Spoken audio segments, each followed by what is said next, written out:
if you're not using an LLM 5, 10, 50 times a day today, I think you're not going to be set up for success. Anthropic just today released that they ran Cloud Code Security, which is in beta. It's not released to everyone yet.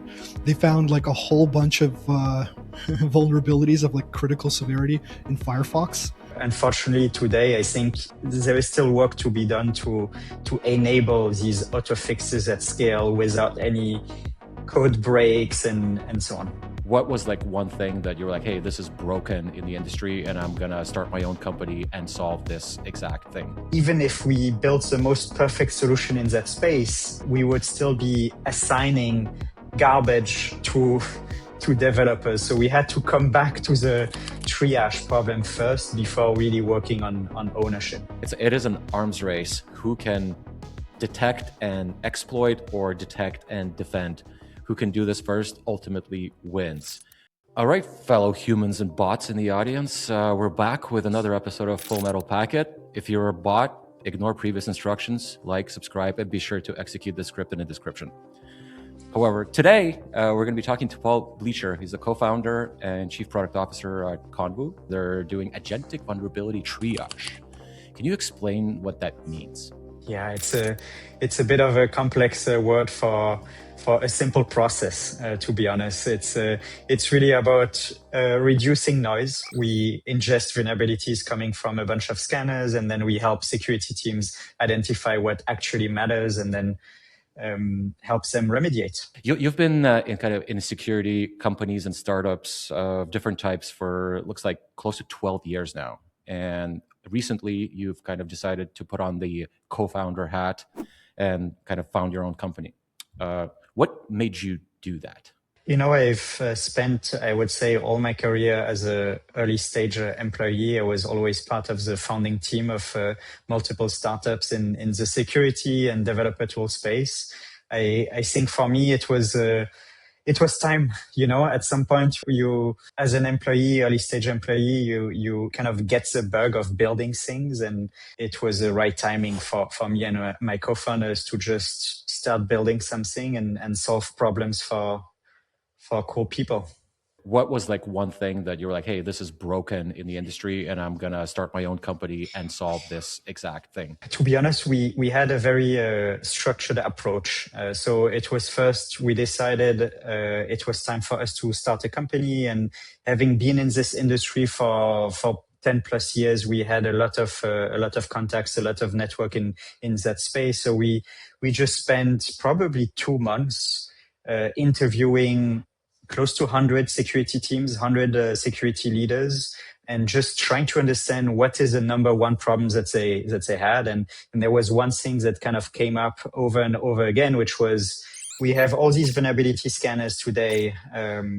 They generate a lot of noise, a lot of vulnerabilities that are actually not exploitable in our environment.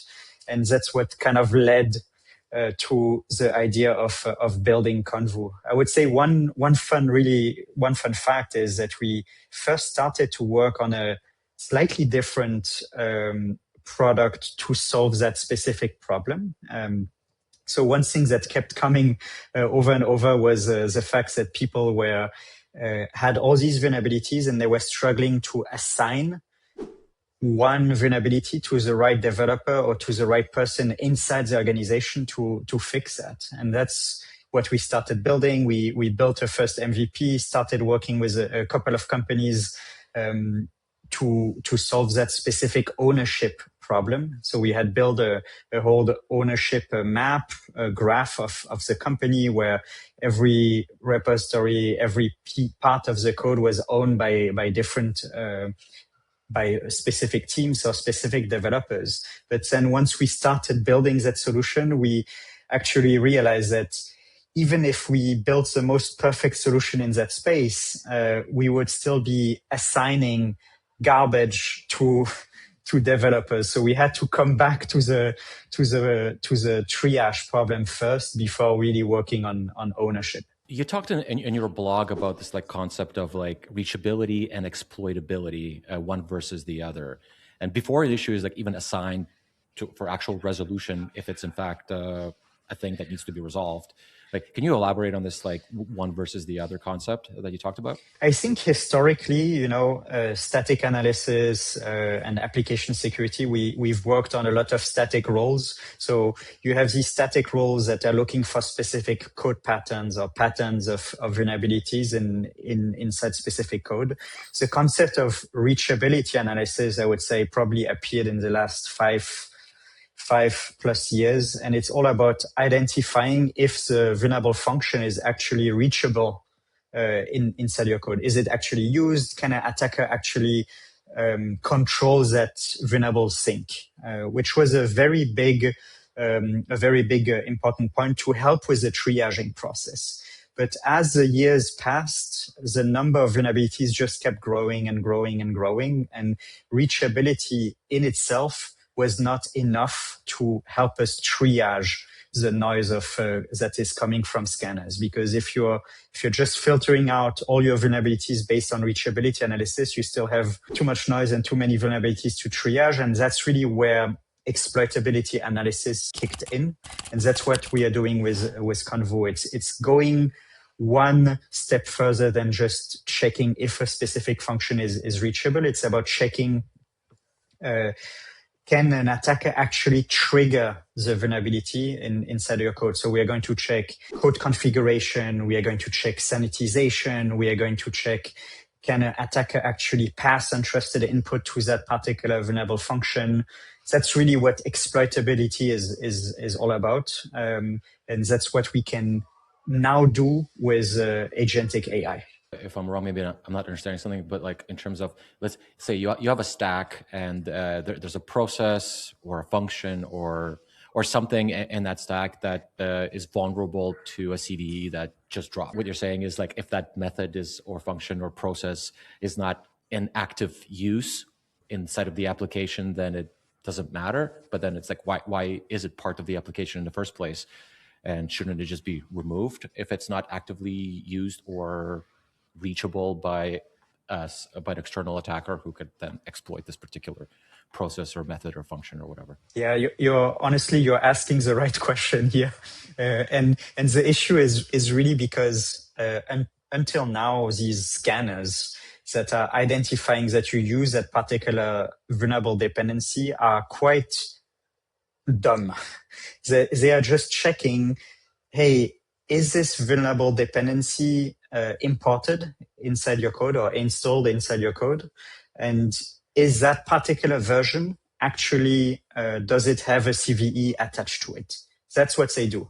And then companies have literally today, they receive thousands, hundreds of thousands, sometimes millions of these vulnerabilities every year that they need to look at and triage and remediate. Unfortunately, most of these vulnerabilities are not exploitable in your context, because it's not because you're even using a particular dependency that it can be exploited. So you might be using the dependency, you might be using the vulnerable method inside the dependency that is exploitable and vulnerable, but it cannot be, maybe there is sanitization in place that prevents the exploitation of that particular vulnerability. Maybe you are not using the specific code configuration or specific frameworks that are linked to that particular CVE. Most of the CVEs, most of the vulnerabilities that are identified by scanners today are not exploitable in your own context. And on average today, what we are seeing with our customers is that it's anywhere between 70 to sometimes 90% of all the vulnerabilities and CVEs that are detected by scanners that are just false positive and just noise. Yeah, it's a very interesting space. So absolutely, software stacks are pretty complex, and maybe the code paths will never be hit. I think there's something to be said to still patch things that, even though are not reachable, like they can become reachable at any moment through any sort of code change, configuration change. So I think, like, how do you approach that for, deciding what's noise and what's not? And then maybe a follow-up to that is, like, you're saying you're reducing noise by saying, okay, well, this stuff is not reachable. But that can also have its own kind of false positive, right? So let's say that you're telling someone it is absolutely reachable, right, because they proved it, but maybe like it's it's actually the opposite, where it was, you're saying that it wasn't reachable because your analysis of it said that, hey, we couldn't reach it in our analysis and test, but then it actually is under other conditions that weren't, in the context in the analysis. Yeah, those are great questions. I think that's why reachability is always just one part of the picture. So whether something is reachable is one kind of exploitability condition that makes a particular CVE exploitable in your context. And if it's reachable, it's probably a best practice to just update the dependency or fix the vulnerability.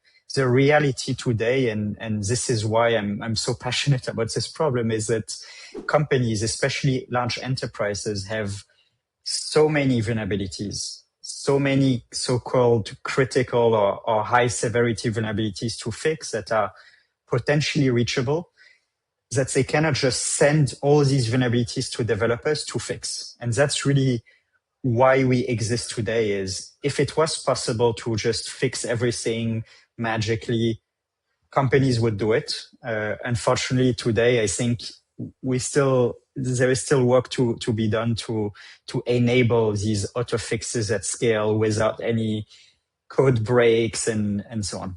Do you guys do any kind of like, let's say, there's a steady feed of CVEs that's dropping every single day, right? That feed is, of course, looked at by the bad guys, who then use the latest and greatest models. I think GPT 5.4 just got released an hour ago, and there's going to be a new one even more powerful next week and then next month. Ultimately, it's kind of like it is an arms race. Who can detect and exploit, or detect and defend? Who can do this first ultimately wins. And as this kind of like cadence and cycle speeds up, which there's no reason for it to slow down. It's already been it's been speeding up significantly in the last little while. How does the security world look like when there's ultimately hundreds and then potentially even thousands of CVEs dropping every single day? To be honest, the honest answer is I don't know. And I think no one knows today. Like, everyone is a bit scared. I think scared for a good reason, because things have been moving so fast. Like you said, there are new models dropping every month or every week. You have new features, new capabilities dropping so quickly that it's very, very hard for anyone to follow. And I think that's what I'm hearing also from the market and from all these security leaders today, is they don't know. They don't know really what the future is going to look like. Models themselves are becoming way better at generating safe code. But as you said, these models are also becoming much, much better at finding very complex vulnerabilities. So I don't really know. I don't have a solution. What I know is today it's not working, and we need to find a solution today, because the time to exploit is dropping very drastically, as you said, and we need to help companies just patch these things as quickly as possible, understand what is really exploitable in their own context, and helps them remediate as fast as possible what actually matters, and not just based on theoretical severity scores or theoretical exploitability probability. I think Anthropic just today released that they ran Cloud Code Security, which is in beta. It's not released to everyone yet. They found like a whole bunch of vulnerabilities of like critical severity in Firefox. So they ran it with Mozilla and against Firefox, and they found a whole bunch of stuff. So yeah, this is going to accelerate for sure. I want to kind of circle back to something you said. You mentioned that it's agentic vulnerability kind of analysis. Can you kind of walk us through, like, what does that really mean? Like, what does it mean to be agentic versus, autonomous or versus AI powered? What is? Yeah, there is a lot of marketing words and being thrown a bit everywhere, and it creates additional complexity for everyone in the market. I think my personal definition, and our definition at Convo is really the fact that what we are doing is we are creating very precise exploitability checklist for each vulnerability type that we analyze. So for each CVE, we are creating very detailed exploitability conditions and providing this list of conditions to an agent that will then create an investigation plan. Because LLMs are an amazing technology, but they also have flaws. And so our approach is really to use LLMs where they are good at. They are good at creating investigation plans. And then they are going to orchestrate different agents that will call deterministic tools. So deterministic tools are tools like searching in codebase, reading codebase, using static analysis tools, etc., etc. So my definition of agentic system or agentic security system is really something that will use different agents that will all use different tools to get to a business outcome for our customers. So like you're adding AI or LLMs into this agentic flow. You mentioned yourselves that are not perfect and have flaws. One big flaw is that they themselves are an attack surface, right? So they themselves can be kind of prompt injected and told to do things that they otherwise wouldn't, you didn't tell them to do, right? And in this flow, is it like, how do you protect against adding additional risk versus in this process, right? So you're reviewing these CVEs. The CVE content itself could have some prompt injection in it. And obviously to do this analysis well, you need like privileged access, right? Correct me if I'm wrong. There's no way you can analyze this stuff unless you have good access to the entire code base, how the stack integrates, what permissions things are running under, what are its capabilities in the system, that kind of stuff is super important to do the analysis properly. So how do you navigate like the benefit versus the additional risk these systems present themselves? Yeah, that's a great question. I think my CTO would probably be the best person to answer the question of how we technically set it up. But I think something he's repeating every time, all the time, is really agentic systems or using LLMs in production is just, in the end, it's software engineering. And software engineering, you have best practices that have been around for the last 30, 40 years. And it's all about trusting input, untrusted inputs. And that's really how we built our system as well, is you cannot, whether you're calling an API or whether you're calling an LLM or whether you're building agentic system, it's all about standard software engineering best practices, I would say. So I won't be the best person to explain exactly what are all the steps that we put to ensure that we are not exploitable via prompt injections. I think one thing, for example, is that there is no write access to all of these agents, so they only have read access to a lot of these things. Another thing that we have in place is that they don't really have internet access, which also prevents a lot of potential exploitability. Maybe to answer the second part of your question, which was more like the risk reward of AI, is how I'm thinking about it today is security teams have been struggling for the past 10, 20 years because software engineering has accelerated so much these past 20 years. And now with AI, it's becoming worse because one software engineer is able to ship 10 times, 50 times more code than in the past. And this transition, this move is happening today. Whether you want it or not, it's happening. It's going to take more time for some companies to adopt it fully in production, but this transition is happening, just like everyone moved to the cloud in the past. So as a security leader today, you really need to think about, okay, this change is happening and I can't block this change. So I need to embrace it and put the right tools and things in place to prevent exploits. Would you say like the bigger issue right now is too many vulnerabilities or like too little uncertainty in terms of impact and scope, or is it kind of both? I think it's a bit both, but I'm always thinking about it in order. So I think the first thing you need to solve is the noise. So you have too many vulnerabilities, you have too much noise.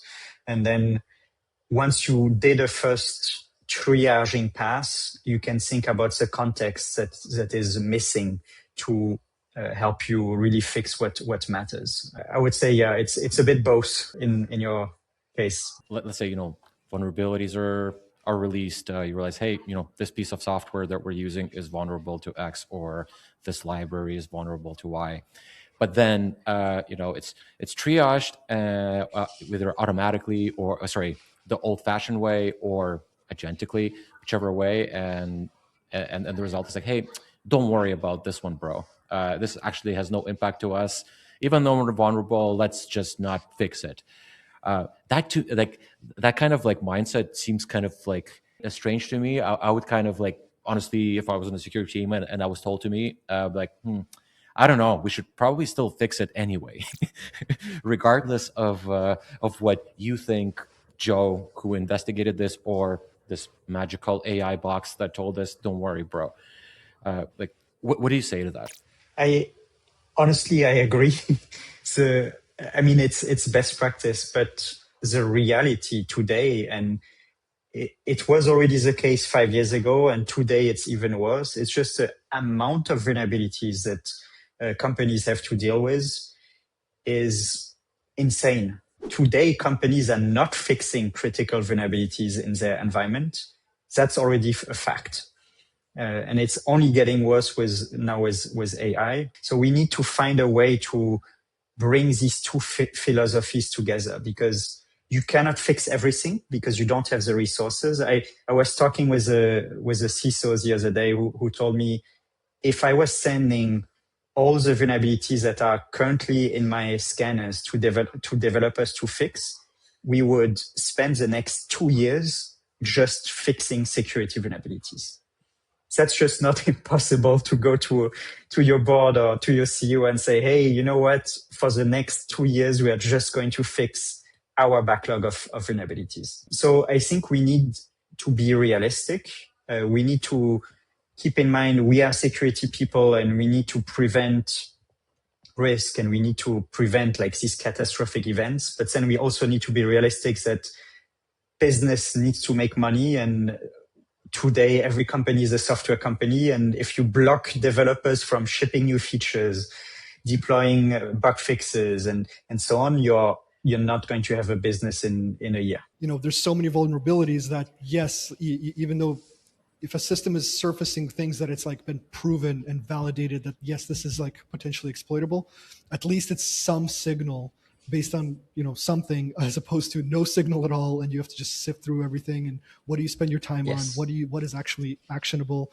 So here you're not getting perfect security, but you're at least surfacing things that have the highest priority to some degree, and avoiding the stuff that, well, we can't completely say it's not a problem, but at least we don't have time for all of them anyway. So at least something's going to get through, something's going to get put on the board, and someone will handle at least some of it.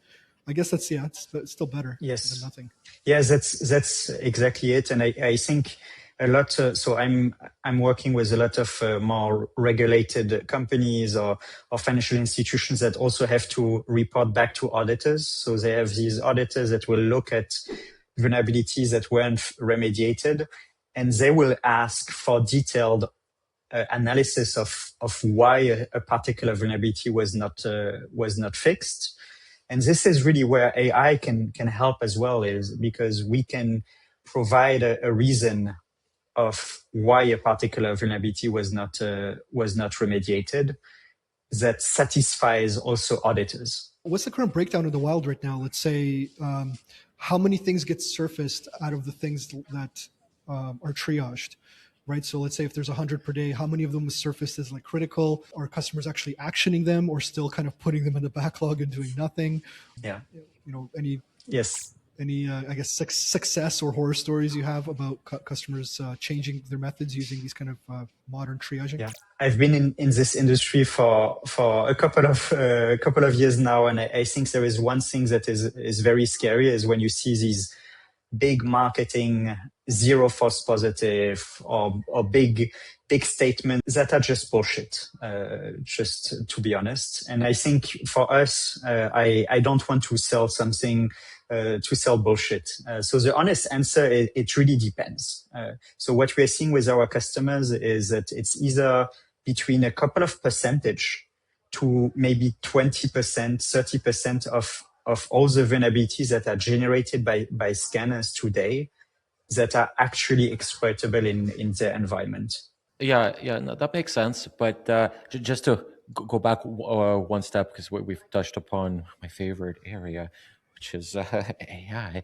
But ultimately, like, if we're in agreement that up to maybe like before 2 years ago and before 99.9% of exploits and vulnerabilities were generated by humans sitting there discovering them and sometimes reporting them because they're nice, sometimes selling them to governments because they want to make money, or selling them to shady dudes in Russia who then do shady stuff with those particular vulnerabilities.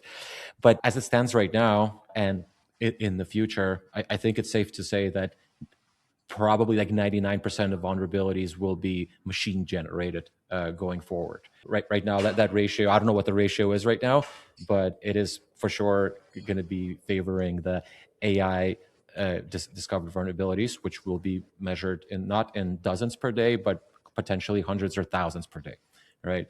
And if on the defensive side, there's humans just sitting there and receiving this fire hose of things that now they have to scan through and be aware of. That's where your tool, I guess, kind of like basically helps to cut signal from noise, which is useful. But ultimately, would you say like the biggest kind of like bottleneck would be if one side is bots and the other side is humans, ultimately the human side is just going to lose, right? Unless they adapt the bots on their end to automatically fix those vulnerabilities with human oversight. I think it is, because it's not just the attackers, but also the developers. The developers today, some of the stats are just insane, where you see like close to 80-90% of all the code that is generated right now is generated by AI. So you have AI generating code, AI generating exploits, and then you have security teams who are manually triaging and creating Jira tickets. It cannot work. It just cannot work. I would take it a little further. I think not only does it not work for trying to even triage them, but like over time, if we were agree on the path here, where you have AI generating a much higher number of CVEs, there's more software to have CVEs in general, and then more CVEs on that software. Over time, like, you mentioned your stats, like, let's say if it's a couple percent, let's say we keep it at a couple percent. What does that tell us? That we're going to have, like, if it's thousands of TVs per day, then a couple percent of those are real exploitable things that you must or should actually go take care of. And now how many tickets do you have on the board? Now you have 20, 30 tickets a day on the board about stuff that you have to go fix. That's not manageable for any human developer either. So you kind of have to go through the whole stack. And now to actually go patch them, you need AI, I think, too, because the humans aren't going to be able to just go and fix all of them, because over time they're just going to keep piling up more and more of real things you have to fix. Yeah, and that's really the mission of our company. We kind of, when we started, was really, we want to make security invisible. Software engineering is kind of becoming invisible right now, and security needs to follow this trend as well. We cannot have security as a blocker, we need security to be an enabler of the company and of the business. And the only way to do that is to make it a bit invisible. So the process that you described of automatically triaging these vulnerabilities, automatically patching these vulnerabilities, automatically testing the patch, ensures that it's safe and that it doesn't break the application, is what we need to build as an industry. And hopefully that's what we are going to be able to deliver with Convo. Who do you think is better equipped, like on the defensive side, to kind of survive or be effective in this kind of reality? Would it be like nimble startups or larger enterprises? From my experience, the advantage of large enterprises is that they have these processes. So they have a lot of compliance. They have these slower processes that makes the adoption of AI slower as well. There are a lot of great things in the enterprise that will prevent them to adopt to crazy technologies too quickly and for good reasons. On the other side, like you have startups that are able to move much faster, able to adopt these AI tools much faster, but they also have less regulatory oversight, less compliance to respect. So I don't know, to be honest. I mean, like strict processes and like certifications that, you know, larger enterprises, you know, usually possess. Actually, like we finished our ISO 27001 and 27701 today. We're certified. It's cool. But a lot of this is kind of just theater, if you think about it, just because, you know, you possess these certifications, you have these processes in place. It feels like it's like feel good security. You know, it's like, oh, look at all this paperwork that we've generated. And if this happens, we can run this checklist. If that happens, we can run that checklist. It feels good, but to me, that seems like almost it's antiquated in a modern reality. It all comes down to capabilities, right? And if we agree that, you know, the bad guys will use the latest capabilities that are available, new model is out. Hey, I'm just going to go and do evil stuff with it right now. Nothing prevents me. There's no processes. There's no procedures. I'm just going to go and cause havoc with this new thing and see what it does. If on the defensive side, if it takes multiple weeks and 12 meetings to approve the use of this new model and generate thousands of pages of paperwork before it's actually usable by the team, it could be too late. Especially if the capability increased significantly and you're still running yesterday's models that are now obsolete because the new thing has such a massive capability jump. Yeah. So honestly, I agree with you.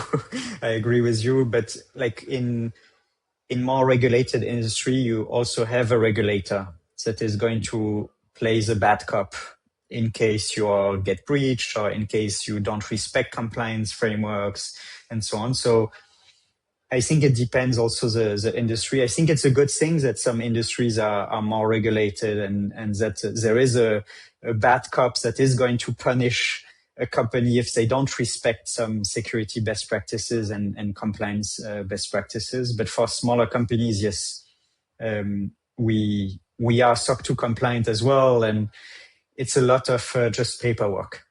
That sounds like a huge gap, right? So it's like if there's this asymmetry where large organizations that are good targets for bad actors, you know, the bad actors have no regulation. They can do whatever they want. They have like a free reign. And then you have a regulator that's saying, well, this is what you need to do to bring up this new tool and how you should use it and what kind of processes you need to have. And that takes longer, to Igor's point. That kind of, I guess, the answers the question, who's going to be more nimble and kind of protect themselves better. You know, could kind of probably make a prediction from that heavily regulated industries might suffer from this quicker or to a larger degree. That's how we learn things. That's how regulations change when bad things happen, both like adding new regulations when someone does something bad, and both when the regulated industry has some sort of big event happen, and then they have to change the regulations to some degree to allow things to happen faster. Yeah, absolutely. And I think this is a bit the reality of the world I'm living in today. I'm not a software engineer by trade, but I'm developing more and more. I'm using Cloud Code every day, using these agents to do a lot of things, building products, building things. I'm talking with security leaders in smaller organizations that are building really amazing things with AI and agents today. But then I'm also talking with CISOs at larger organizations that are not using Cursor, not using Cloud Code. None of their developers are using yet these solutions. So this is really the reality of the world where we are in today. And I think we need to close the gap and understand these worlds to ensure that we go in the right direction and push the industry in the right direction. Yeah, no, to me, it's still kind of, whenever I hear like organizations not using AI at all, to me, it's kind of crazy. It's like going to war while having swords, while the other side has automatic firearms. Like you're not going to win.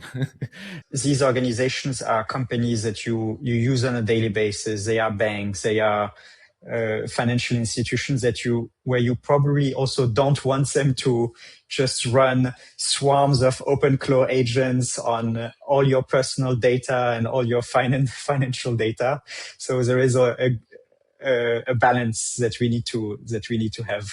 It is a double-edged sword, but I think like inaction is worse, in my opinion, because one is like a hypothetical. Oh, what if these tools are misused and misbehave and do something? But the alternative, if you don't use these tools, you are at a severe disadvantage. And to me, that's worse than the hypotheticals. Not using the tools is not hypothetical. Like someone who is using those tools will ultimately own you. Yeah, there's something to be said about like these, like, you mentioned a good point of like, okay, a bank, let's say, has all these transactions and all your like personal data there, but you don't have to deploy and give it access to that data to be super useful. Right? The data itself is not as relevant as like the systems that contain the data.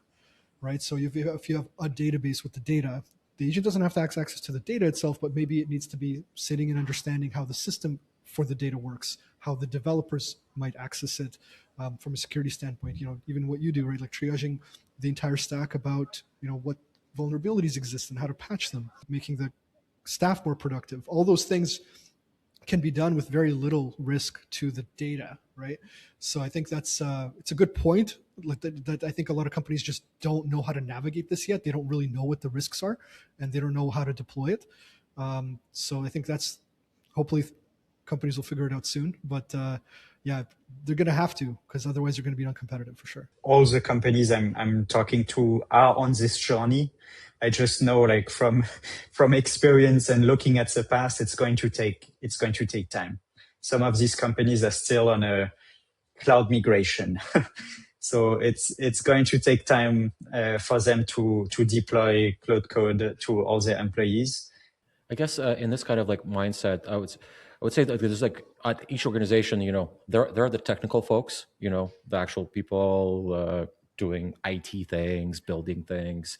And then there's, the executive team, let's say, which in many cases, they're not staffed by technical people, they could be MBAs or lawyers or whatever.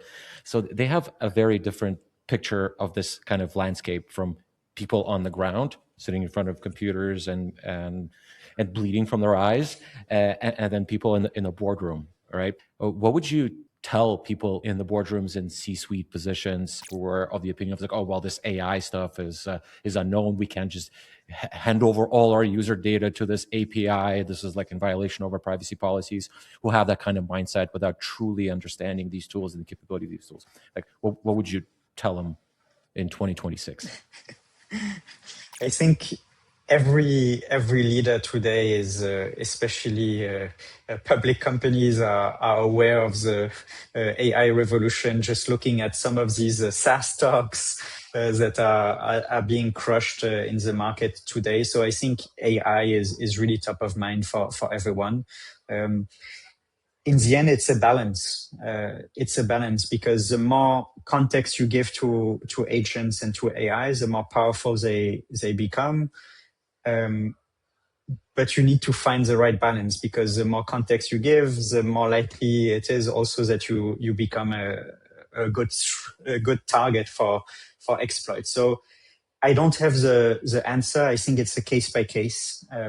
I think every company needs to be on a journey to adapt AI as soon as possible, not just for software engineering organizations, but for MBAs and for lawyers inside these organizations. I think you need to be on this journey, and you need to be there quickly. I think that's critical. And then there are new technologies appearing to make the usage of AI a bit safer. And I think in the next coming months and year, we'll see even better solutions to put these guardrails in place to make AI adoption and at scale possible. Yeah, I can't wait till next year when the tool tells you, hey, I see the common thread here between all these problems. It's the humans. If we remove them from the equation, there'd be 0 CVEs. Yes, that's very likely. There's a lot of people that are kind of protectionist right now too. Like, right. So it sounds like we're kind of also, I guess you call accelerationists. Like, we're excited about these technologies and what they can bring, fully aware of the risks. Like, there's tons of them, as Igor just pointed out. But it sounds like you're on board with that too. Not all people are on board with that, right? Like, you'd say, it's like, oh, they should adopt it as fast as possible.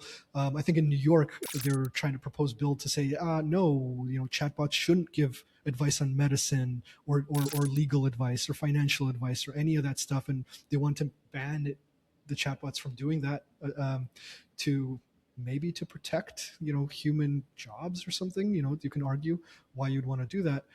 So yeah, not everyone thinks that way. So you're kind of firmly saying to all the executives in SaaS and technology, don't listen to anyone, full speed ahead, let's go.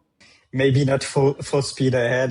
I'm still in security, so I can't I can't recommend to just go rogue and don't follow security best practices. I think that's still critical to understand, especially in regulated industries. And historically, move slow, understand things, and don't get ahead of yourself would be extremely good and sound advice historically.